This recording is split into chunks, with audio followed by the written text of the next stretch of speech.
Right. நாங்க போன class environment என்னன்னு பார்த்தோம். இப்ப எங்களுக்கு சூழல் தொடர்பான ஒரு அறிமுகம் இருக்கி. அப்ப டைரக்டாவே நாங்க இனி தொடர்ந்து என்வாயன்மெண்டல் இஷ்யூஸ் ப்ராப்ளம் சம்பந்தமா தான் பார்க்க போறோம். அந்த வகையில இன்றைக்கு நாங்க சூழல் தொடர்பான பிரச்சனைகள் தொடர்பான விடயங்களை நாங்க இன்றைக்கு பார்க்க போறோம். பொதுவாக நாங்க பார்த்தோம்னா சமகாலத்துல பல்வேறுபட்ட சூழல் பிரச்சனைகள் இன்றைக்கு காணப்படுது. பொதுவாக நாங்க அந்த சூழல் பிரச்சனைகள் அவதானிக்கின்ற போது அது எங்கட சுற்றி இருக்கிற உள்ளூர் சார்ந்த சூழல்கள்ல, அதே மாதிரி எங்கட பிராந்தியங்கள்ல காணப்படுற பிரச்சனை, அதே மாதிரி எங்கட நாடு தேசிய ரீதியாக காணப்படுற பிரச்சனை, சர்வதேச ரீதியாக காணப்படுகின்ற பிரச்சனைன்னு நாங்க சூழல் சம்பந்தமான பிரச்சனைகளை பல மட்டங்கள்ல பார்க்க கூடியதா இருந்தது. போன வீக் நடந்த உலக ஐக்கிய நாடு சபையினுடைய மகாநாட்டுல கூட அதிக அளவுல சூழல் தொடர்பான விடயங்கள் தான் முன்வைக்கப்பட்டு வாதிக்கப்பட்டது. என்னன்னு சொன்னா, சூழல் இன்றைக்கு நாங்க ஒரு பாரிய சூழல் தொடர்பான பிரச்சனைக்குள்ள அதனுடைய விளைவுகளுக்குள்ள உள்ளாய் கொண்டிருக்கோம். அப்ப அந்த வகையில தான் நாங்க பொதுவாக பார்த்தோம்னு சொன்னா, இந்த சூழல் பிரச்சனைகள் பார்க்கும்போது அது வெறுமனே நாங்க ஒரு இடத்துல வாழ்ந்து கொண்டிருக்கிற நேரத்துல அந்த இடத்துல பாதிக்கிற ஒரு இல்லாட்டி காணப்படுற ஒரு பிரச்சனை எங்களை பாதிப்பதாக நாங்க எடுக்க முடியாது. பொதுவாக நாங்க பார்த்தோம்னா சர்வதேச ரீதியாகவே சூழல் கவனத்தில் எடுக்கப்படுதுண்டா அதுக்கு காரணம் சூழல் சார்ந்த பிரச்சனை என்பது ஒரு குறிப்பிட்ட பவுண்டரிக்குள்ள இருக்கிற ஒரு பிரச்சனை அல்ல. அது எந்த ஒரு நாட்டுல இருந்தாலும் அது சூழல் என்ற அடிப்படையில, பூமி உயிர் வாழுகின்ற பௌதீக நிலைமை என்ற அடிப்படையில அது எல்லா நாடுகளிலையும் தேசம் தாண்டி எல்லைகள் தாண்டி தாக்கத்தை செலுத்தக்கூடியதா இருக்கு. எனவேதான் நாங்க பார்த்தோம்னு சொன்னா, அத்தகைய சூழல் தொடர்பான விடயங்கள் பாதிப்புகள் எங்களுடைய நாளாந்த உறவுகளையும் எங்களுடைய சமூக இடைவினைகளையும் பாதிக்குது. அதை நாங்க எப்படி என்று சொல்லி நாங்க கொஞ்சம் விரிவா பார்ப்போம். எனவே நாங்க பொதுவாக பார்த்தோம்னா இந்த சூழல் தொடர்பான இந்த விடயம், சூழல் பிரச்சனை எங்களையும் மனிதர்களோடு தொடர்புடைய விடயங்களையும் பாதிக்குது, மனிதனுடைய சமூக உறவுகள் சமூக இடைவினைகளை பாதிக்குது, அதே நேரத்துல ஏனைய சூழல் சார்ந்த விடயங்களையும் பாதிக்குது, தொடர்படுது. எனவேதான் நாங்க இந்த கண்ணோட்டத்துல சூழல் பிரச்சனை என்பது சூழலையும் சமூகத்தையும் உள்ளடக்கின ஒன்றாக இருக்கின்ற நாங்க சொல்லலாம். அதுக்கு இர்வினுடைய ஆய்வு அவருடைய கருத்து முக்கியமாக சொல்லுது. சூழல் பிரச்சனை என்பது வெறுமனே பௌதிகம் சார்ந்த சூழல்ல காணப்படுற பிரச்சனைகளை பத்தி பேசுவதல்ல, அது எங்களை சுற்றி இருக்கிற எங்களை பத்தின எங்களோட சமூகங்களை பத்தின பிரச்சனையாகவும் அது அமையுது. என்னண்டா அடிப்படையில எங்களுக்கு தெரியும், சூழல் என்பது வெறுமனே உயிர் வாழக்கூடிய பௌதிக நிலைமைகளை கொண்டது மட்டுமல்ல, அதுல மனிதன் ஏனைய உயிரினங்கள் இயற்கை சூழல் எல்லாமே தங்கியிருக்கு. அப்ப ஒன்றுல ஒன்று நடக்கிற இடைத்தொடர்புல சூழல் தங்கியிருக்கிறதால ஒரு தனியாக நாங்க மனித இடைவினைகள் இல்லாட்டி மனித சமுதாயம் என்று பார்க்கும்போது மனிதனுடைய சமூக இடைவினை செயல்பாடுகளை தீர்மானிக்கிறதுல சூழல் பாரிய அளவுல செல்வாக்கு செலுத்து. எனவேதான் நாங்க அந்த பகுதியில சூழல் சார்ந்த பிரச்சனைகள் அல்லது நடவடிக்கைகள் அல்லது விடயங்கள் எவ்வாறு மனித சூழலை பாதிக்குது, செல்வாக்கு செலுத்துதுங்கிறத பார்க்க போறோம். எனவே இந்த முக்கியமாக நாங்க பல தலைப்புகளை நாங்க பார்க்க போறோம். அதுல முதலாவது தலைப்பு மாசாக்கமும் கழிவுகளும். இன்றைக்கு நாங்க உலகத்தை எடுத்து பார்த்தோம்னு சொன்னா பொல்யூஷன் அண்ட் வேஸ்ட், இதான் மிக முக்கியமானது. சூழல் மாசாக்கம் ஒரு புறம் நடந்து கொண்டிருக்கிறது, சூழல்ல கழிவுகள் உற்பத்தி ஆக்குறது, மனிதர்களுடைய நடத்தைகளால கழிவுகள் உற்பத்தி ஆக்குறது, இந்த ரெண்டும் மிக முக்கியமானது. அதுல நாங்க ஒவ்வொரு விடயங்களாக நாங்க பார்ப்போம். இப்ப சூழல் மாசாக்கம் என்று சொல்லும் போது பொல்யூஷன் மிக முக்கியமானது. பொல்யூஷன் சொல்றது மாசாக்கம். பொதுவாக நாங்க மாசாக்கத்தை பார்த்தோம் என்று சொன்னா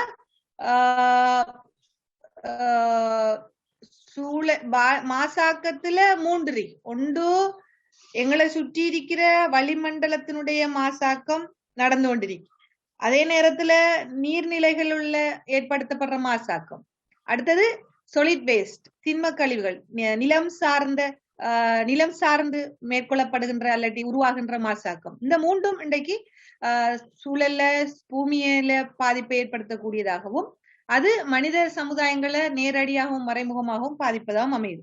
அப்ப அந்த வகையில நாங்க பார்த்தோம்னு சொன்னா அதுல முதலாவது வளி மாசாக்கம் சம்பந்தமாக நாங்க பார்ப்போம். இப்ப வளி மாசாக்கம் என்று சொல்லும் போது பொதுவாக மனித நடத்தைகள் அடிப்படையாக கொண்டு மனிதனுடைய செயல்பாடுகள் வழியில மேற்கொள்ளப்படுற செயல்பாடுகள் அடிப்படையாக கொண்டு நாங்க 2 வகையான மாசாக்கங்களை பார்க்கலாம். ஒன்று அவுட்டோர் பொல்யூஷன், அடுத்தது இன்டோர் பொல்யூஷன். உள்ளார்ந்த வெளி சார்ந்த, அதாவது வீடு சாராத வெளியில ஏற்படுத்தக்கூடிய மாசாக்கங்கள் அவுட்டோர் பொல்யூஷன் சொல்றோம். இன்டோர் பொல்யூஷன் சொல்லும் போது வீடு சார்ந்த மாசாக்கங்களை நாங்க இன்டோர் பொல்யூஷன் சொல்றோம். இது ரெண்டும் மிக முக்கியமானது. நாங்க மாசாக்கத்தை பிரிக்கணும்டா 2ஆத்தான் பிரிக்கலாம். மனித செயற்பாடுகள் அடிப்படையாக கொண்டு, சூழல்ல மனிதர்கள் ஏற்படுத்துகின்ற செயல்பாடுகள் அடிப்படையாக கொண்டு 2 வகையா பிரிக்கலாம். ஒன்று வெளி சார்ந்த மாசாக்கம், அடுத்தது உள் சார்ந்த மாசாக்கம். வெளி சார்ந்த மாசாக்கம் என்னன்னு சொன்னா குறிப்பாக நாங்க பார்க்கவும் எங்களை சுற்றி இருக்கிற சூழல்ல உதாரணமாக கைத்தொழில் சாலைகளுடைய, அடுத்தது வாகனங்களுடைய பயன்பாடு, அடுத்தது மனிதனுடைய வளங்களை பயன்படுத்துறது இல்லாட்டி வளங்களை உருவாக்குறது, உற்பத்தி செய்யறது, இவைகள்ல ஏற்படுகின்ற மாசாக்கங்களை தான் நாங்க அவுட்டோர் மாசாக்கம், அதாவது வீடுக்கு அப்பால இருக்கிற உள்ளடி உருவாகின்ற மனித நடவடிக்கைகள் மூலமாக உருவாகின்ற மாசாக்கத்தை நாங்க அவுட்டோர் மாசாக்கம்னு சொல்றோம். பெரும்பாலும் இந்த மாசாக்கங்கள் அண்மை காலமாக குறிப்பாக 1990களுக்கு பிறகு பார்த்தோம்னா ஐக்கிய நாடுகள்ல இந்த மாசாக்கத்தினுடைய வேகம் அதிகரிச்சிருந்தாலும் நாங்க கிட்டத்தட்ட 1850ஆம் ஆண்டுகள்ல இருந்து ஐரோப்பா சார்ந்த வடக்கு நாடுகள்ல தான் இந்த மாசாக்கங்கள் அதிக அளவுல சூழல்ல ஏற்படுத்தப்பட்டிருக்கு. ஆராய்ச்சிகள் சொல்லுது. குறிப்பாக நாங்க 1850 100 வருடம், 1950 வரைக்கும் 100 வருடம், அங்கால 150 வருடங்களை நாங்க கடந்துட்டோம். இந்த 150 வருடங்கள்ல மாசாக்கங்களுடைய விளைவுகளை உணர்ந்து இன்றைக்கு விருத்தி அடைந்த நாடுகள்ல இந்த மாசாக்கங்கள் தொடர்பான கவன ஈர்ப்பு செயல்முறைகள், சட்டங்கள் இதெல்லாம் உருவாக்கப்பட்டிருக்கு. ஆனா 1990களுக்கு பிறகு கிட்டத்தட்ட ஒரு 30 வருடமாகத்தான் விருத்தி அடைந்து வருகின்ற நாடுகள் என்று சொல்லக்கூடிய நாடுகள், ஏற்கனவே கைத்தொழில் வளர்ந்த நாடுகள் பயன்படுத்தின அபிவிருத்தி அடைவதற்காக பயன்படுத்தின கைத்தொழில் நுட்பங்களை பயன்படுத்தி இன்றைக்கு விருத்தி அடைந்து வருகின்ற நாடுகள் அந்த செயல்முறைகளை ஈடுபடுது. எனவே இப்போது வளர்ந்து வருகின்ற நாடுகள்ல நாங்க பாக்குற நேரம் இது ஒரு பாரிய அவுட்டோர் பொல்யூஷனை ஏற்படுத்தக்கூடிய நிகழ்வுகள் அதிகரித்து கொண்டு வருது. உதாரணமா இலங்கையை நீங்க பாத்தீங்கன்னா, இலங்கையில இப்பதான் நாங்க கைத்தொழில் சாலைகள் அமைக்கிறது, வீதிகள் அமைக்கிறது, கைத்தொழிற்சாலைகள் நிறுவுறது, அடுத்தது அனல் மின் உற்பத்தி நிலையங்களை ஏற்படுத்துறது, இப்படின்னு நாங்க இப்பதான் அந்த நிகழ்வுக்குள்ள வாரோம். ஆனா ஐரோப்பிய நாடுகள் இது 150 வருடங்களை கடந்து 170 வருடங்கள் ஆயிருக்கு.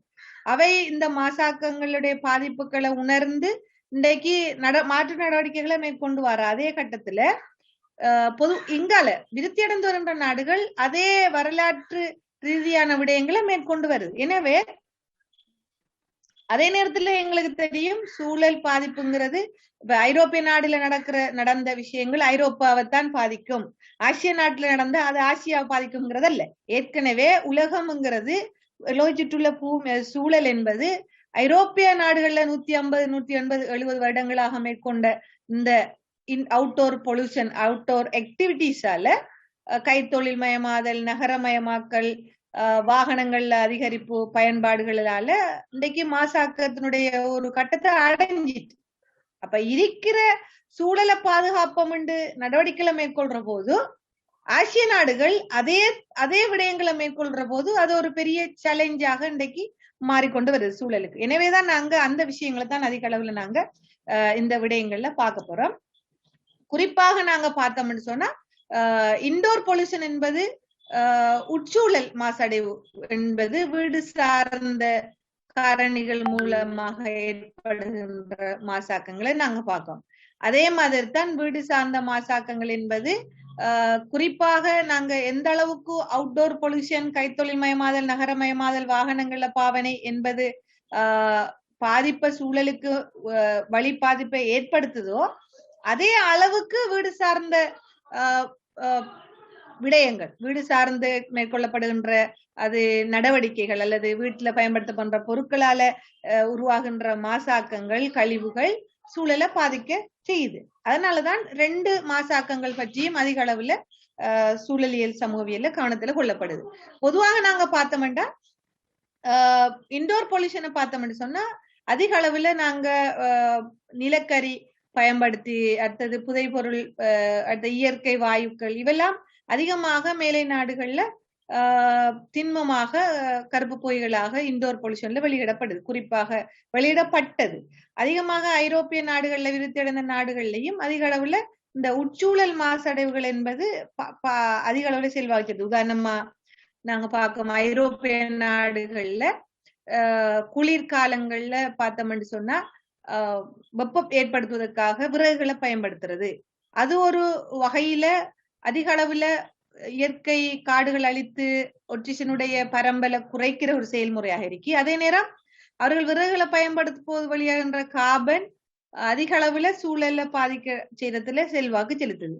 அதே மாதிரி இந்த புதைபட எரிபொருட்களும் விறகுகள் மட்டுமல்ல, எரிபொருட்களாக இன்றைக்கு அந்த நாடுகள்ல பயன்படுத்தப்படுது. எனவே கார்பன் பேஸ் பண்ணின இந்த எரிபொருட்கள் அதிக அளவுல பயன்படுத்தப்படுறதால அது ஏனைய சூழலை பாதிக்கிறதை விட, வழி பாதிக்கிறதை விட கார்பன் சார்ந்த துகள்கள் அதிக அளவுல சூழல்ல பாதிக்கிறதாக ஆய்வுகள் சொல்லுது. எனவே அந்த வகையில நாங்க பாக்குற நேரம் இங்கிலாந்துல பார்த்தோம்னு சொன்னா, இங்கிலாந்துல வீடுகள்ல வெப்பம் அதிக அளவுல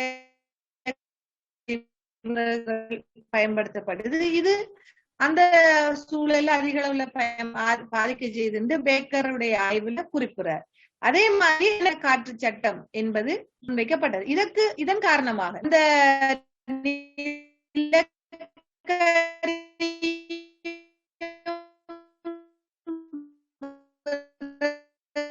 பயன்படுத்துவதற்கு பதிலீடாக மாசாகிறது கண்டுபிடிக்கிறது, இதுவையெல்லாம் பொதுவாக நாங்க அதுக்கு பதிலாக புகை வெளியிடாத என்ற புகையில தான் கார்பன் அதிக அளவில் இருக்கு. எனவே புகையை வெளியிடாத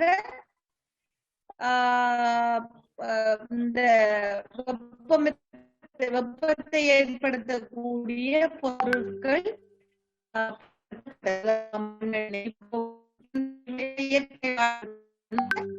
அதுக்கு பலிப்பாக கண்டுபிடிக்கப்பட்டன. எனவே நாங்க முன்ன சொன்ன மாதிரி இந்த வளி மாசாக்கத்தினுடைய அளவை அதிகரித்திருந்த வளி மாசாக்கத்தினுடைய அளவை பாதிப்பை ஏற்படுத்தாத எரிபொருட்களை கண்டுபிடிக்கக்கூடிய நிலைமைகள் அங்க உருவாக்கிச்சு.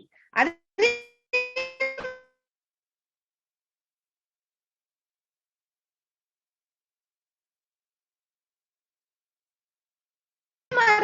நாங்க பொதுவாக பொல்யூஷன் பாக்குற போது, ஏர் பொல்யூஷன் பாக்குற போது அதிகமாக வனங்கள், இப்ப உதாரணமா பொதிப்புகள் அங்கதான் நிகழ்ந்தது, அடுத்தது கைத்தொழில் புரட்சி அங்கதான் நடந்தது, கைத்தொழில்மயமாதல், நகரமயமாதல் இதெல்லாம் அதிகரித்ததாக அங்கு காணப்பட்டது. எனவே அங்கிருந்த பொருளாதார செழுமை கண்டுபிடிப்புகள் என்பன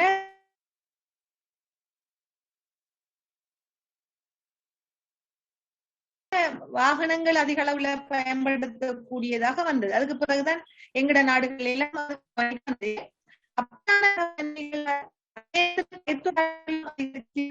இதனால வெளியிடப்படுகின்ற கார்பன் துகள்கள் சொன்னா சூழல், கைத்தொழிற்சாலைகள் மண்டல புகைகள், அடுத்தது வாகனங்களிலிருந்து வெளியாகின்ற இந்த புகைகள், அவைகளை காணப்படுற கார்பன் வழியில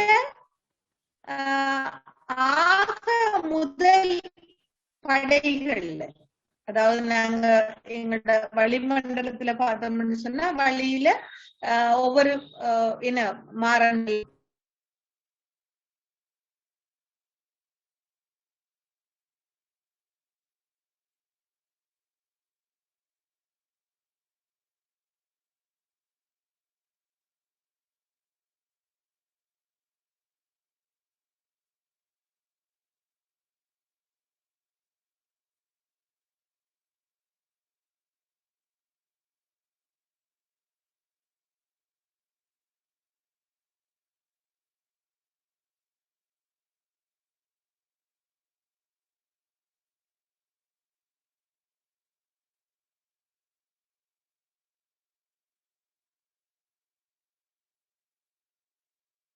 Recording stopped.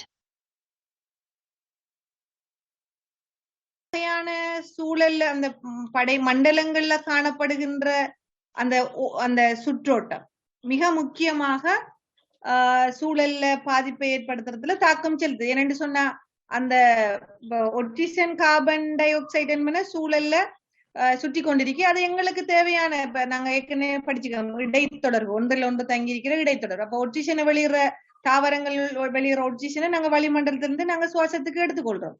அதே நேரத்துல ஒட்சிஜன் கார்பன் டை ஆக்சைடு வெளியிடுற நாங்க அதை தாவரங்கள் எடுத்துக்கொள்ளும். உதாரணமா நீங்க பார்க்கலாம் COVID-19 காலப்பகுதியில இப்ப அண்மையில டெல்லி, அடுத்தது கொழும்பு போன்ற பிரதேசங்கள் எடுத்தீங்கன்னா அடுத்தது உலகத்தினுடைய நகரப்புறங்கள்ல தான் அதிக அளவுல மரணங்கள் அதிகமாக நடந்தது. அதுல சூழலியலாளர்கள் சொல்லுகின்ற ஒரு காரணம் அதுல இந்த COVID-19 நிரூபிக்கப்பட்ட ஒரு விடயமா இருக்கு. உதாரணமா இந்தியாவுடைய டெல்லி நகரத்தை எடுத்தீங்கன்னா அதை நாங்க புகை நகரங்கள் தான் சொல்லுவாங்க அதிக அளவு. அது காரணம் அந்த வளிமண்டலத்துல வாகனங்களுடைய புகைகள் அது ஒரு குறிப்பிட்ட எல்லை வரைக்கும் புகை நகரமாகத்தான் அது தெரியும். அந்த புகைகள் படிந்து அப்படியே இருக்கு. அதுக்கு என்ன சொல்றாங்கன்னு சொன்னா இந்த நாங்க சொன்ன மாதிரி இந்த மாரமண்டலம் இதுல காணப்படுற வாயுக்கள்ல சில வாயுக்கள், உதாரணமா nitrogen, helium, oxygen, carbon di oxide இதெல்லாம் சூழல்ல வளிமண்டலத்துல மாரமண்டலத்துக்குள்ள இருக்கு.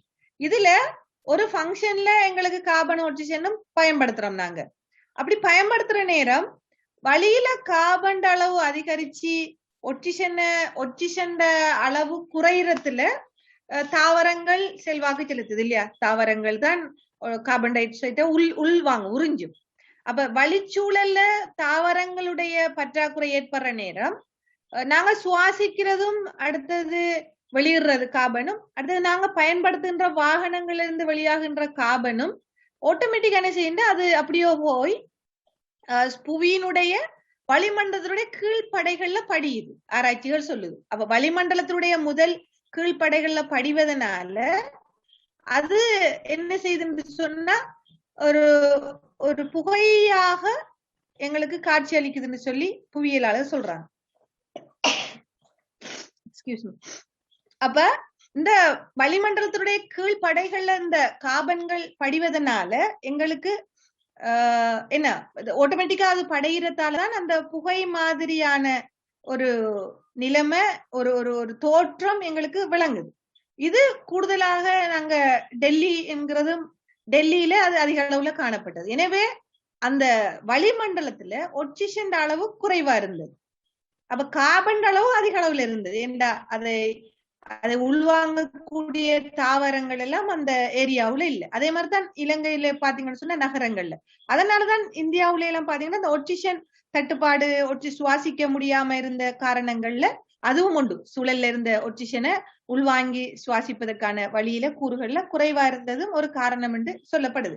எனவேதான் இந்த படலங்கள் இந்த கார்பன் அளவு படியிறதால, இப்ப அது இல்லாம போனா கார்பன் அளவு வழியில குறைவா இருக்கும். ஏண்டா வழியில கார்பன் அளவு, நைட்ரஜன் அளவு, ஆக்சிஜன் அளவு, நீர் அளவு ஒரு வழியில எவ்வளவுக்கு இருக்கணும்ங்கிற ஒரு உயிர் சூழல்ல இல்லாட்டி ஒரு பூமியில வாழக்கூடிய சூழல்ல அளவு மட்டும் இருக்கு இல்லையா? எவ்வளவு கார்பன் டை ஆக்சைடு கார்பன் இருக்கணும் வளிமண்டலத்துல சாதாரணமா எவ்வளவு இருக்கணும்?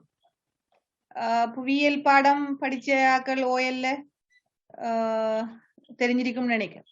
எவ்வளவு இருக்கணும் வளிமண்டலத்துல மனித உயிர் வாழ்க்கைக்கு தேவையான வளிமண்டலத்துல ஒவ்வொரு வாயுக்களுடைய அளவுகளும் இருக்கு. அந்த வாயுக்கள் அளவுகளை விட தாண்டினா அல்லது அதை விட கூடினாலும் குறைந்தாலும் மனித உயிர் வாழ்வுக்கு அல்லது உயிர்களுடைய வாழ்வுக்கு அது அச்சுறுத்தலாக அமையும்.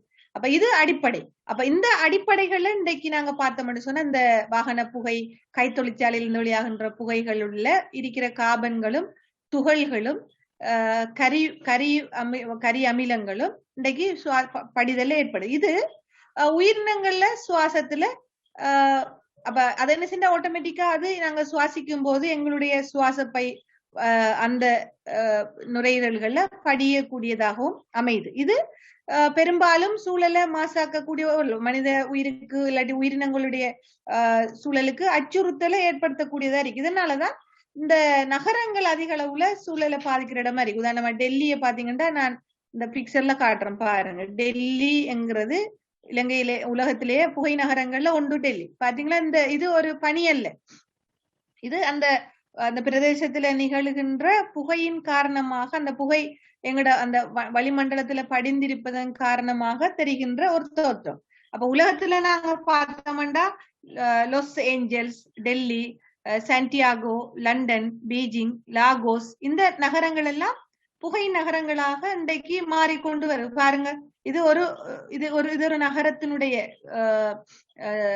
பீஜிங்கினுடைய புகை நகரம் பற்றி முன்வைக்கப்பட்டிருக்கிற போட்டோ. இப்ப இது ஃபுல்லா இந்த கைத்தொழில் சாலைகளுடைய வாகனங்களுடைய குடியிருப்புகளில் உள்ள இருந்து வெளியாகின்ற கார்பன் துகள்கள் வழியில படிஞ்சிருக்கிற தன்மைதான் இது மிக நுணுக்கமாக எடுக்கப்பட்ட போட்டோ.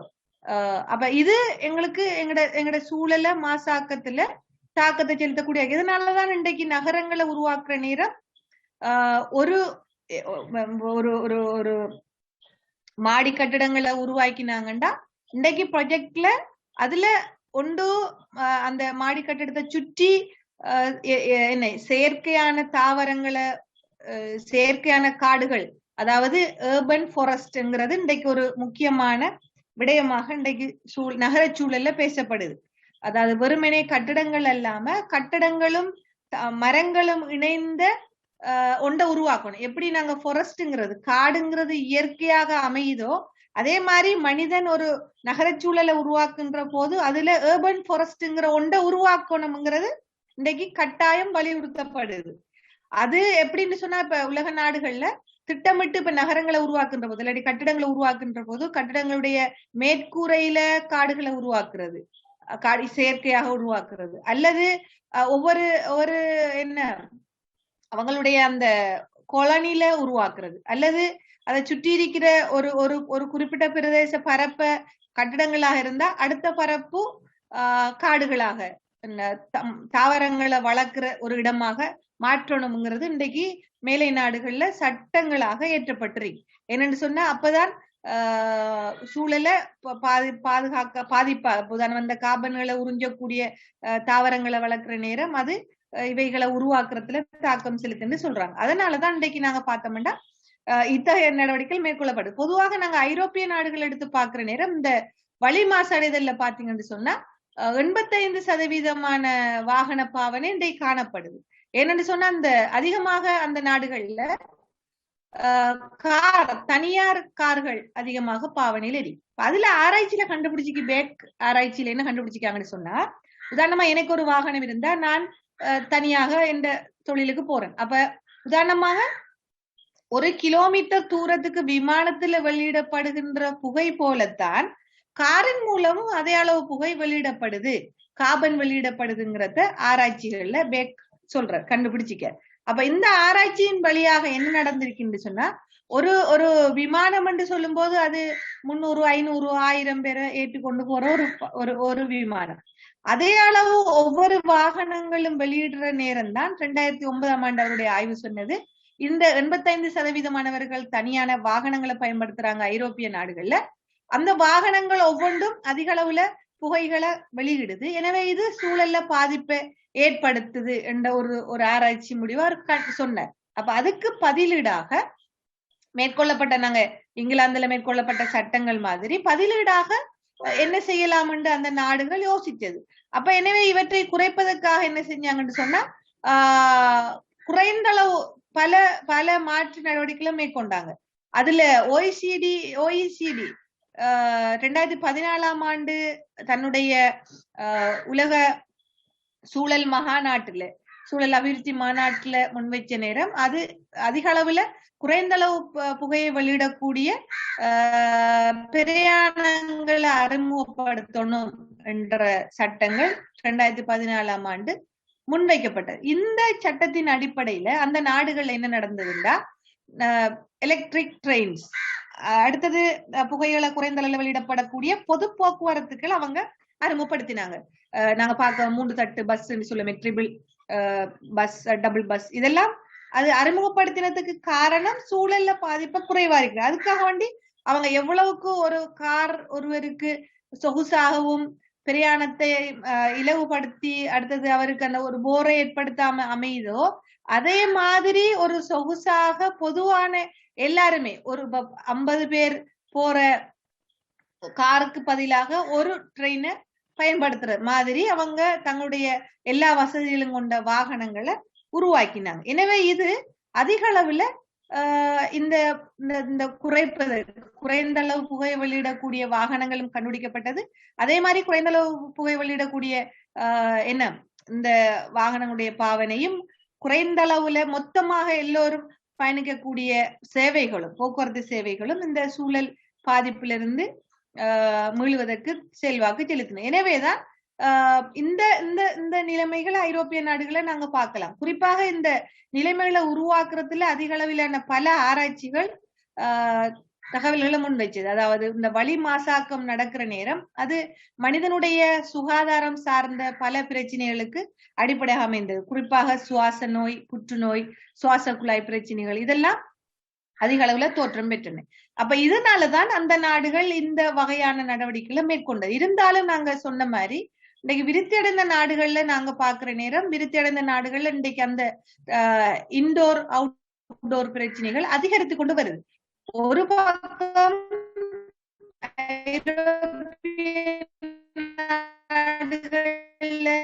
இந்த பிரச்சனைகள் கண்டுபிடிக்கப்பட்டு ஆராய்ச்சிகள் மேற்கொள்ளப்பட்டு அதிலிருந்து குறைப்பதற்கான நடவடிக்கைகள் எடுத்துக்கொண்டு வார நேரம் மறுபுறம் நகரமயம் அதெல்லாம் இன்றைக்கு அதிகரிச்சு. எனவே இந்த அதிகரித்து கொண்டு வார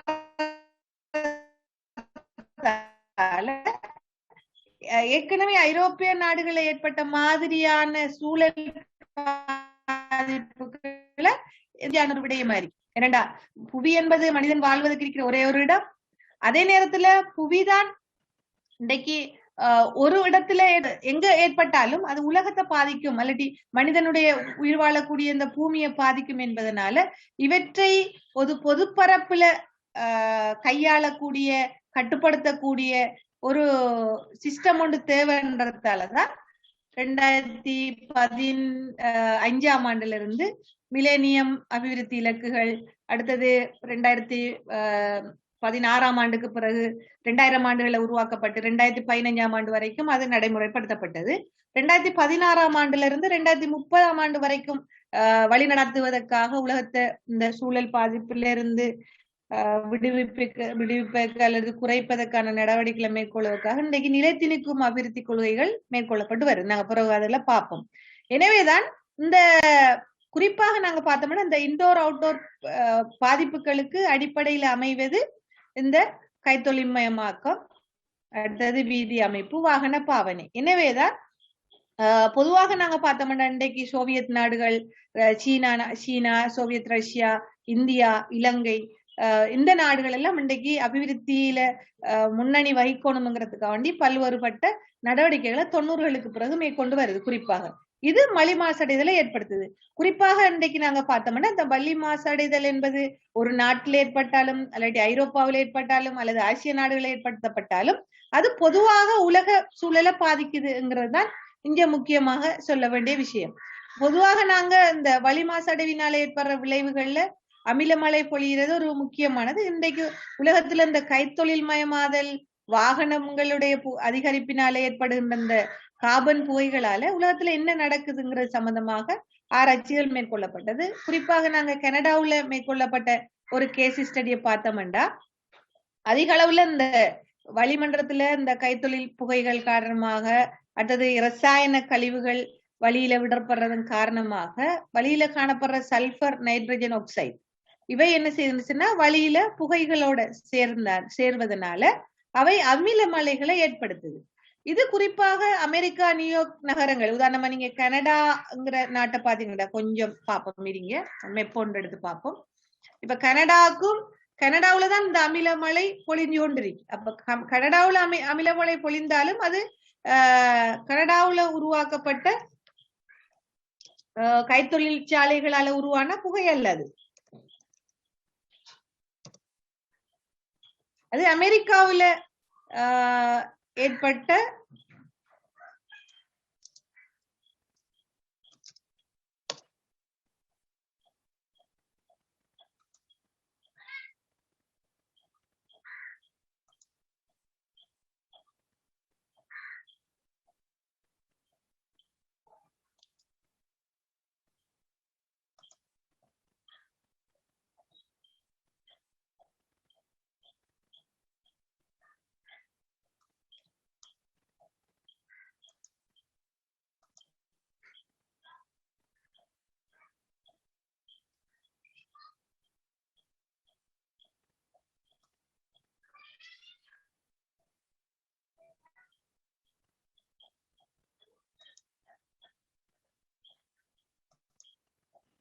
எஸ்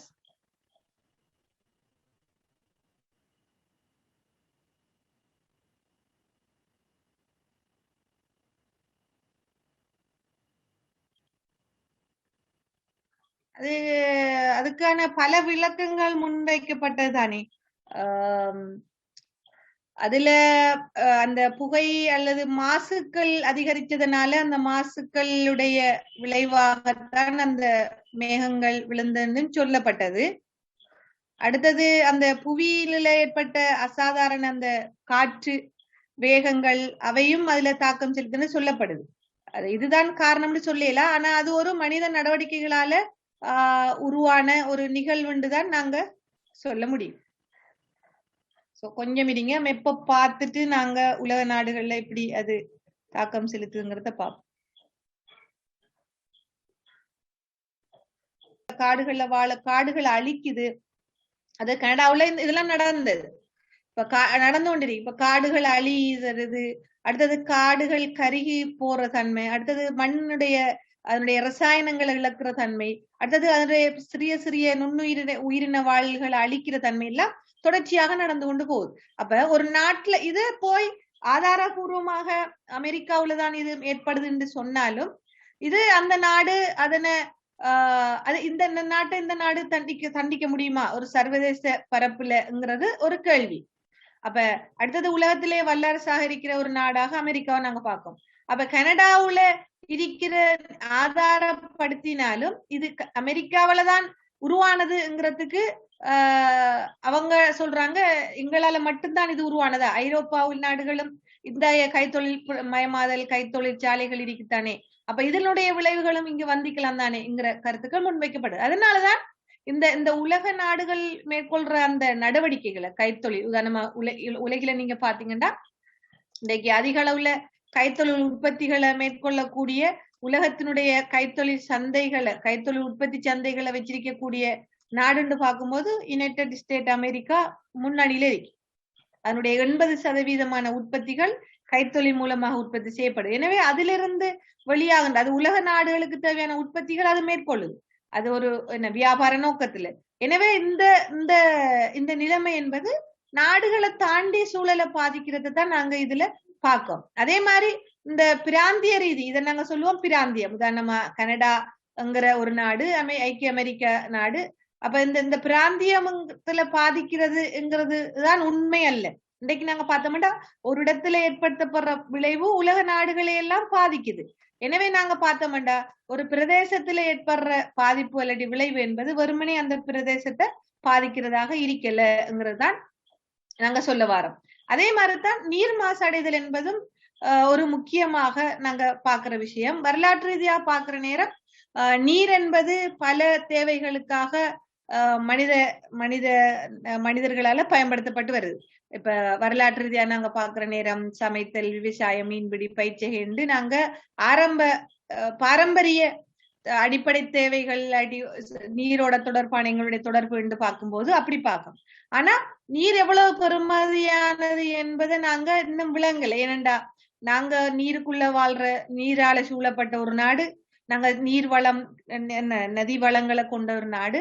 அதனால எங்களுக்கு நீர் முக்கியத்துவம் விளங்குறல. ஆனா உலகத்துல இன்றைக்கு மிக முக்கியமான ஒரு உற்பத்தியாகவும் எதிர்காலத்துல கேள்விக்குள்ளாக்கப்படுற மனித தேவைக்கான நீர் இன்றைக்கு ஒரு பாரிய தேவையுடையதாகவும், அந்த வளத்தை சுரண்டுவதற்காக இன்றைக்கு நீர் வளத்தை சுரண்டி தங்களுடைய ஆதிக்கத்துக்குள்ள கட்டுப்பாட்டுக்குள்ள கொண்டு வருவதற்கே உலகத்துல எத்தனையோ நாடுகள்ல போர்கள் நடக்குது.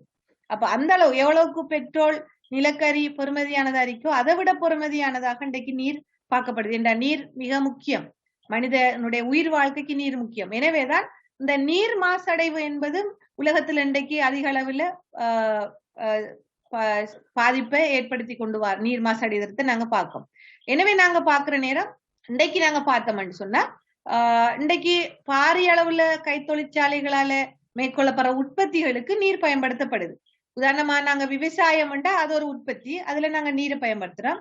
அதை தாண்டி இன்றைக்கு செயற்கை முறையில கைத்தொழிற்சாலைகள்ல மேற்கொள்ளப்படுற உற்பத்திகள், உதாரணமா ஈவன் நீங்க ஒரு வாகனத்தை உற்பத்தி செய்யறண்டாலும் சரி, ஒரு உணவு பொருளை பதப்படுத்துறாலும் சரி, ஒரு உணவை உற்பத்தி செய்யறாலும் சரி, அல்லது உணவு அல்லாத ஏனைய மனித நடவடிக்கை தேவையான ஆடை அரிக்கலாம், ஈவன் நாங்க பயன்படுத்துற ஒரு காகிதம் அரிக்கலாம், அல்லது நாங்க பயன்படுத்துற ஒரு பெண் அரிக்கலாம். எந்த ஒரு உற்பத்திக்கும் அடிப்படை மூலமாக இன்றைக்கு நீர் காணப்படுது. அப்ப வெறுமனே நாங்க உண்பதற்கான உணவு வகைகளில நீர் பயன்படுத்துறதுங்கிறதுக்கு அப்பால மனிதனுடைய எந்த ஒரு தேவைக்குள்ளேயும் நீர் என்பது இன்றைக்கு அவசியமான உற்பத்தியில உண்டாயிருக்கு. அப்ப கிரண் சார் தான் சொல்றாரு, இன்றைக்கு இந்த நீர் அது நாங்க எல்லா நீரையும் பயன்படுத்துறோம், அதே நேரம் எல்லா நீரையும் நாங்க மாசாக்கம் செய்யறோம் என்பது இன்றைக்கு காணப்படுது. என்ற அந்த கைத்தொழில் புரட்சியும் கைத்தொழில் மயமாதலுக்கு பின்னால இன்றைக்கு நீருடைய மாசாக்கம் அதிகரிச்சிருங்கிறத இன்றைக்கு ஆய்வுகள் சொல்லுது. பொதுவாக நாங்க பார்த்தோம்னு சொன்னா கடந்த 60 வருடமாக நாங்க பார்த்தோம்னா நீரின் தன்மையையும் தரத்தையும் பாதுகாப்பதற்கான நடவடிக்கைகள் அதிக அளவுல நாடுகளால மேற்கொள்ளப்பட்டு வருது. ஏனென்றால் நீர் இன்றைக்கு அந்த அளவுக்கு பாதிக்கப்படுது. இன்றைக்கு நாங்க பார்த்தோம்னு சொன்னா பொதுவாக நீரை நாங்க என்ன அதனுடைய தரத்தையும் அதனுடைய அளவையும் பாதுகாக்கிறதுல ஏன் நாங்க நடவடிக்கை எடுக்கணும்னா, ஒன்று மனிதனுடைய அடிப்படையில அது உடல்ல இருக்கிற நீர் அளவுல இருந்து வளிமண்டலத்தில் இருக்கிற நீரை அளவை தீர்மானிக்கிறது நீர் தான். இப்ப உடல்ல இருக்கிற வெப்பம் வளிமண்டலத்துல எவ்வளவுக்கு நீர் ஈரப்பதத்தினுடைய தன்மை கூடுதோ குறையுதோ அதுக்கேற்ற மாதிரி தான் எங்கட வெப்பத்தினுடைய அளவும் கூடும் குறையும். அப்ப வளிமண்டலத்தில் இருக்கிற வெப்பத்திற அளவு நீர தன்மை இழக்கப்படுகின்ற போது, வெப்பம் அதிகரிக்கின்ற போது உடல்ல வெப்பம் அதிகரிச்சு எங்களுடைய நீர் ஏற்கனவே உடம்புல இருக்கிற நீர் இழக்கப்பட்டு இறப்பு ஏற்படும். இப்ப நீங்க அண்மை காலமா பார்க்கலாம், வெப்ப நாடுகள் சில நாடுகள்ல இன்னைக்கு அண்மை காலமாக போன மந்த் இந்த மந்த்லாம் நீங்க பாத்தீங்கன்னா வெப்பம் இல்லாத நாடுகள்ல கூட வெப்பம் அதிகரிச்சிருக்கு. அதே நேரத்துல ஏற்கனவே வெப்பமாக இருந்த நாடுகளுடைய வெப்ப வீதமும் அதிகரிச்சிருக்கு. அப்ப இது என்ன செய்யுதுன்னு சொன்னா, இப்ப நீங்க இந்தியா அதிகமாக நீங்க இந்தியாவுல பார்க்கலாம், வெப்பம் இன்றைக்கு அதிகரிச்சிருக்கிறதால முதியோர்கள் இறப்பு அதிகரிச்சு கொண்டு போகுது. இப்ப இந்தியாவுல 40°C இருந்த வெப்பநிலை இப்ப 42 மாறி. சில இந்த இடைவெப்ப நாடுகளுடைய வெப்பநிலையில என்ன அவங்க சூரியனை பாக்குறதே அறியுது. அப்படியான நாடுகள்ல கூட இன்றைக்கு அப்படி சூரியன் உதிக்கிற நேரத்துல ஏற்படுற வெப்பத்தின் அளவு அதிகரிக்கும் போது அது அவருடைய சூழ்நிலை, பௌதிக நிலைமை, அவருடைய உடல் நிலைகள்ல மாற்றங்களை ஏற்படுத்தி அது உயிர் ஆபத்துக்கு ஏற்படுத்துது. அதே நேரத்துல நீர் இல்லாம எங்களால வாழ முடியாது என்ற எங்களுடைய அடிப்படை நாங்க போன கிளாஸ்ல பார்த்தோம் இல்லையா, எங்களுடைய அடிப்படை உற்பத்தியாக்கி தாவரம். இந்த உற்பத்தியாக்கி இல்லைண்டா எதுவுமே இல்லை, உலகமே இல்லை. அப்ப அந்த முதல்நிலை உற்பத்தியாக்கி நீர் இல்லாம வறட்சி நிலை அடைகின்ற போது வளிமண்டலத்துல ஏற்படுற வெப்பத்தின் காரணமாக, வளிமண்டலத்துல காணப்படுற இந்த ஈரப்பதம் குறைவதன் காரணமாக தாவரங்கள் ஆட்டோமேட்டிக்கானே செய்யும். இப்ப நீங்க அண்மை காலமா பாத்தீங்கன்னு சொன்னா உலகத்துல துருக்கியில, அண்மையில துருக்கியில, டர்க்கியில, அதே மாதிரி அமெரிக்காவுல, ஆஸ்திரேலியாவுல எல்லாம் பல காடுகள் இயற்கையாகவே வெப்பம் என்ன காடுகள் இந்த ஒன்றில் ஒன்று உராயிற போது வெப்பம் அந்த வளிமண்டலத்துல இந்த ஈரப்பதம் குறைந்து வெப்பத்தின் அளவு அதிகரிச்சதுனால எரியுது. அப்ப எங்களுக்கு தெரியும் முதல் நிலை உற்பத்தியாக்கி தாவரம், அது இல்லைண்டா யாருமே இல்லை. அப்ப அவைகள் இன்றைக்கு அழிஞ்சு கொண்டு போகுது. அதனால ஒட்சிஜன் அளவு குறையுது. ஏற்கனவே மனிதர்களால உருவாக்கப்படுற பல அம்சங்களினால கார்பன் அளவு அதிகரிக்குது. இவை சூழல அச்சுறுத்தல் இன்றைக்கு ஏற்படுத்துது. எனவே நீர் என்பது வெறுமனே நீர் இல்லை, அது பலதோடு தொடர்படக்கூடியதா இருக்கு. எனவே இந்த நீர தன்மைய வளிமண்டலத்துல ஈரப்பதனை பாதுகாப்பதற்கு நீர் என்பது இருக்கணும். அப்ப நாங்க காடுகள் எல்லாம் அழிக்கும் போது நீர் ஆட்டோமேட்டிக் என்ன செய்யுது, வளிமண்டலத்துல இல்லாம போகின்ற நேரம் வறட்சி ஏற்படுது.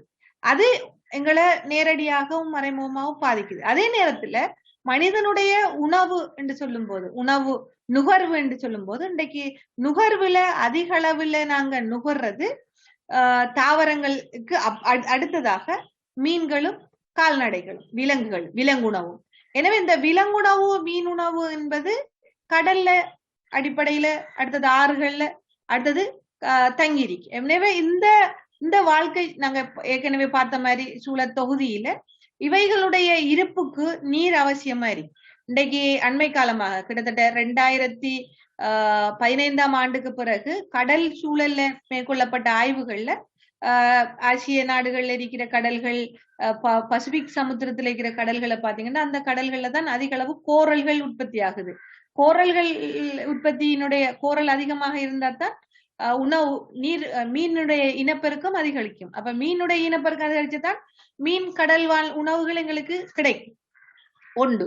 அடுத்தது வளிமண்டலத்துல இருக்கிற கார்பன்கள், மேலதிகமான கார்பன்கள் நீர்ல கடல்ல தான் பதிக்கப்படுதுன்னு ஆராய்ச்சிகள் கண்டுபிடிச்சிருக்கு இன்றைக்கு.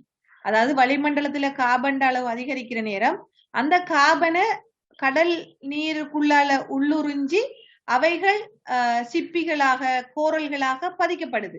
இது ஆராய்ச்சிகள் கண்டுபிடிச்சிருக்கு. எனவே அந்த கோரல்கள் என்பது மறைமுகமாக என்ன நடக்குன்னு சொன்னா அது சூழல்ல இருந்து உறிஞ்சப்பட்டு கடல்ல பதிக்கப்படுது.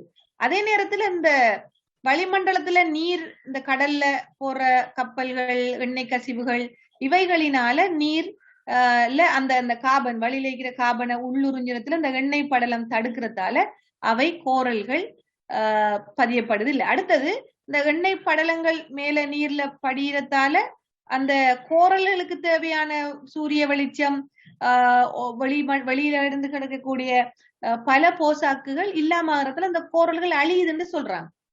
அப்ப நீங்க நேரடியா பார்த்தாலும் மறைமுகமா பார்த்தாலும் நீர் பாதிக்கப்படுற தன்மை இன்னைக்கு உயிர்வாழ் சூழல்ல செல்வாக்கு செல்லுது. இலங்கையில அண்மையில நடந்த ஒரு கடல்ல நடந்த சம்பவம் எங்களுக்கு அந்த செயினை கொஞ்சம் செல்லுமா, எப்படி நீர் பாசடைஞ்சிச்சு, அது எப்படி சமூகத்தை பாதிக்க செய்யுது. எப்படி பாருங்க, அந்த வளி மாசாக்கம் என்பது நாங்க வெறுமனே சூழலோட அல்லது வரும் பௌதிக நிலைமையோட பார்க்க முடியாது.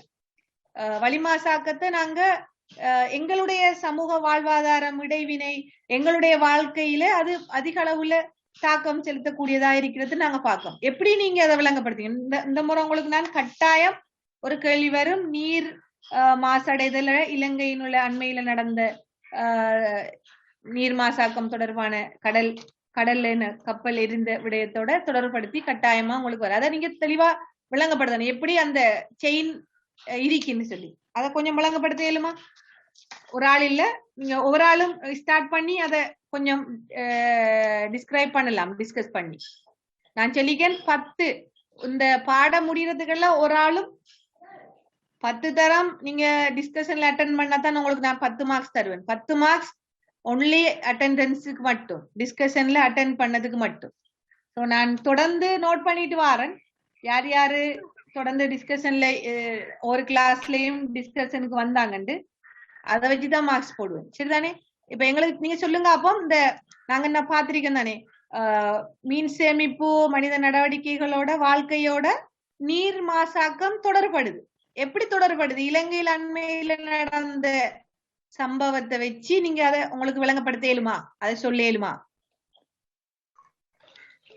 எண்ணெய் கப்பல் பத்தியதால தண்ணியில எண்ணெய் பரவி உயிர்வாழ் கடல் வாழ் அங்கிகள் எல்லாம் இறந்துச்சு. அதனால மீன் பிடித்துறைக்கு ஒரு பொருளாதார நட்டம் ஏற்பட்டது. அது போல நீங்க ஸ்டார்ட் பண்ணி வச்சீங்க கடல்ல கப்பல் இருந்ததால உயிர்வாழ் அழிக்கப்பட்டது. ரைட். அதுல இருந்து அடுத்த லிங்க் இல்லைங்க. அப்ப அதை லிங்க் பண்ணுவாங்க. அப்ப எப்படி மனிதர்களோட தொடர்படுது, மனித பொருளாதாரத்தோட, அரசியலோட எப்படி அது தொடர்படுது, வாழ்க்கையோட, பொருளாதாரத்தோட, நாளாந்த ஜீவனோபாயத்தோட எப்படி அது தொடர்படுது? கடல் நீர் மாசடைஞ்சு, அதால கடல்ல வாழ் உயிரினங்கள் மிச்சமே பாதிப்படைஞ்சு. ஒவ்வொரு கடற்கரை ஓரங்கள்லயும் நிறைய உயிரினங்கள் இறந்து போய் காணப்பட்டுச்சு. என்னென்ன உயிரினங்கள் சொல்லேலுமா? என்னென்ன உயிரினங்கள்? ஆமைகள், குறிப்பாக ஆமைகள் மற்றும் பெரிய மீன் வகைகள், திமிங்கிலம் போன்ற மீன்கள் இறந்து காணப்பட்டது. இதனால் அந்த குறிப்பாக அந்த காலத்துல அந்த குறிப்பிட்ட காலப்பகுதியில யாரையும் மீன் பிடிக்க வேணாம்னு சொல்லி ஒரு அறிவித்தல் ஒன்று கொடுத்திருந்தாங்க. அடுத்து கடல்வாழ் உயிரினங்கள், அந்த கடல் மீன் வகைகளை சாப்பிட வேணாம்னு சொல்லி ஒரு அறிவித்தல் கொடுத்தாங்க. இதால மீனவ சமூகம் பாதிப்படைஞ்சு மிச்சமே. எப்படி பாதிக்கப்பட்டது? அடுத்தால் சொல்லுங்க. அடுத்தால் எப்படி அது பாதிப்பு நடந்தது? எப்படி பாதிக்கப்பட்டது? என்னென்ன வகையான, அதுல ஒரு செயின் இருக்கு, மீன்பிடி சமூகத்தோட ஒரு செயின் ஒன்று இருக்கு. என்னென்ன வகையான பாதிப்பு? அன்றாடம் ஜீவனோபாயத்துல மீன்பிடியில மட்டும் அன்றாடம் ஜீவனோபாயம்ங்கிறது ஜீவனோபாயம் அதுல தான் தங்கி இருக்கின்ற வாழ்ந்த சமூகம் புத்தளம், கொழும்பு, அந்த அந்த கரையோர தண்டிய சமூகத்துக்கு அச்சுறுத்தல் கொடுத்தாங்க. எப்படின்னா, நீங்கள் இத்தனை காலத்துக்கு நீங்கள் கடலுக்கு போக வேணாம் என்று சொன்ன உடனே அவங்க கடலுக்கு போயிடாது. அப்போ அன்ற குடும்ப சூழ்நிலைகள், சமூகம், அந்தந்த அவங்க பொறுப்பாக இருக்கிற தலைமைத்துவத்துக்கு பொறுப்பாக இருக்கிற அவங்களுக்கு கீழ் உள்ள மக்கள் எல்லாம் பாதிக்கப்படுது. அந்த மீன்பிடிய தடை செஞ்சார். அடுத்தது, இலங்கையினுடைய நுகர்வு உணவு தேவையில எப்படி அது தாக்கம் செலுத்தியது? அடுத்தால், இலங்கையினுடைய நுகர்வு உணவு தேவையில அது தாக்கம் செலுத்திருக்கா இல்லையா உற்பத்தியில?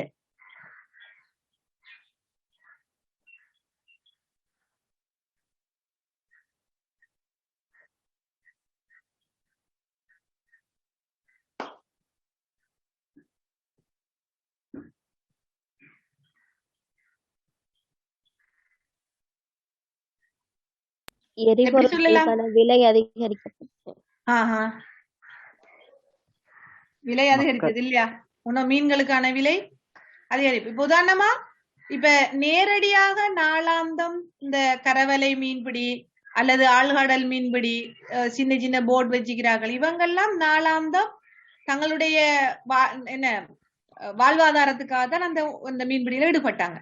அதுதான் அவர்களுடைய வாழ்வாதாரம். அவருடைய குடும்பத்துக்கு ஃபுல்லா எல்லாத்தையும் கொடுக்கக்கூடிய ஒரு தொழிலா இருந்தது. அப்ப அது பாதிப்படைஞ்சதுனால அந்த குடும்ப ரீதியான பாதிப்புகள் இருந்தது. ஒன்று. ரெண்டாவது, இதை தாண்டி எங்களுக்கு நேரடியா அடுத்தது, இந்த இலங்கை என்பது மீன் உணவு தேவையை நிறைவு செய்யறதுல, இலங்கையினுடைய உணவு தேவையில மீன்ங்கிறது பிரதான உணவு இல்லையா? மீன் பிரதான உணவு. இலங்கையினுடைய உணவு தேவையை நிறைவு செய்யறதுல மீன் 45% மீன் உணவு தான் தாக்கம் செலுத்துது.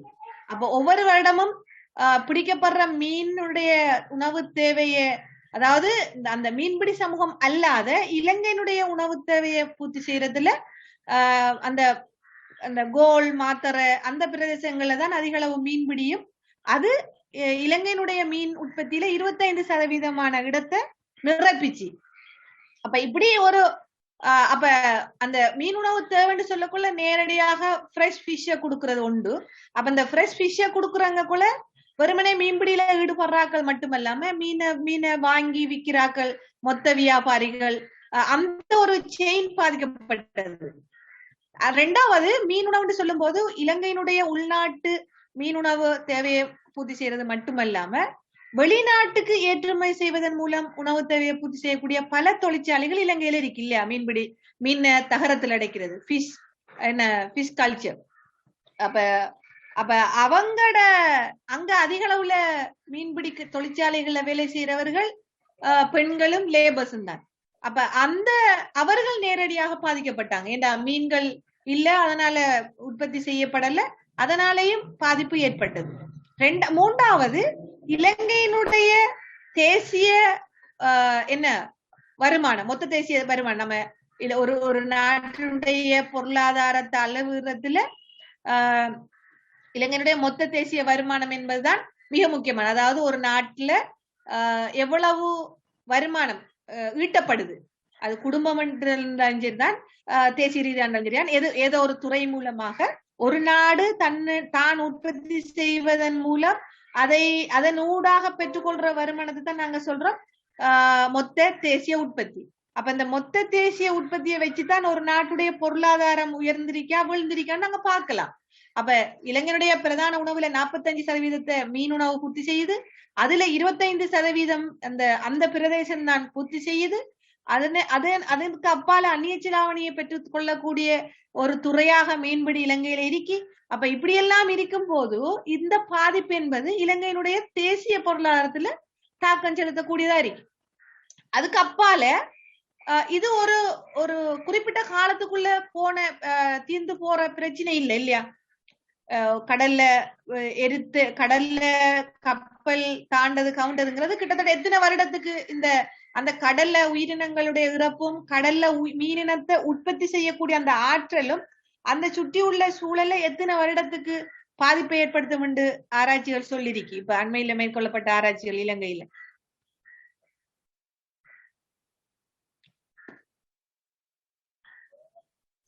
எத்தனை வருடம்னு சொல்லிருக்கு தெரியுமா?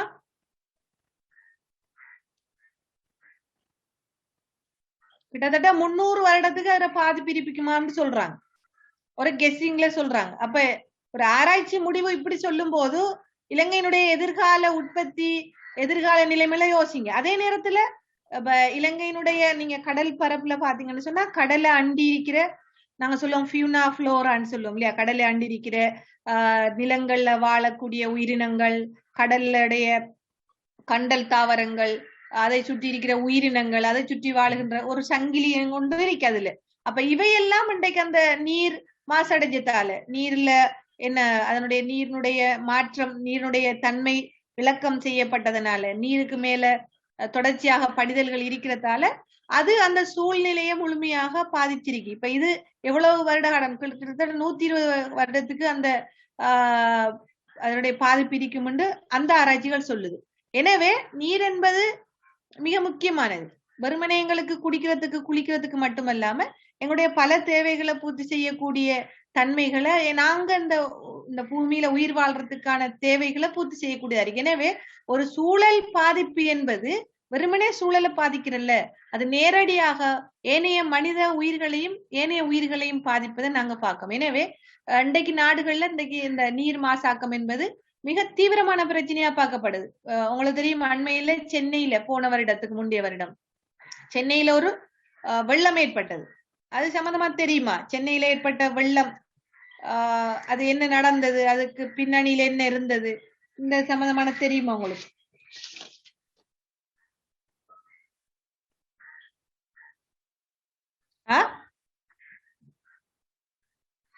விளங்கல?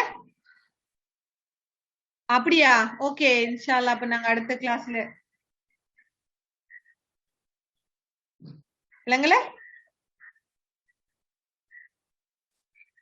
அப்படியா? ஏன்னு சொல்லல அப்ப? மெசேஜ் பார்க்கல. இப்ப வருதா? ரைட், நாங்க அடுத்த ஸ்லைட பார்க்கல, இதெல்லாம் நின்றோம். இந்த ஸ்லைடு ஓகே தானே? இது வந்துச்சானே?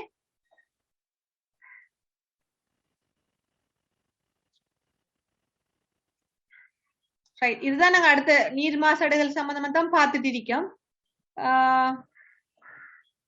இது பார்த்து தானே வளி மாசடைதல் கிளியரா வந்துச்சானே என்ன? ரைட், அடுத்தது இதுதான் நாங்க பார்த்த நீர் மாசடைதல் சம்பந்தமா 3 மாசடைதலை நாங்க டிஸ்கஸ் பண்ணி போட்டு இனி தொடர்ந்து சூழல் மாசாக்கங்களை கொஞ்சம் டீப்பா பார்க்க போறோம் இன்ஷா அல்லாஹ். ரைட், அப்ப அடுத்த கிளாஸ்ல இருந்து நாங்க பார்ப்போம். அஸ்ஸலாமு அலைக்கும். வலைக்கும் அஸ்ஸலாம்.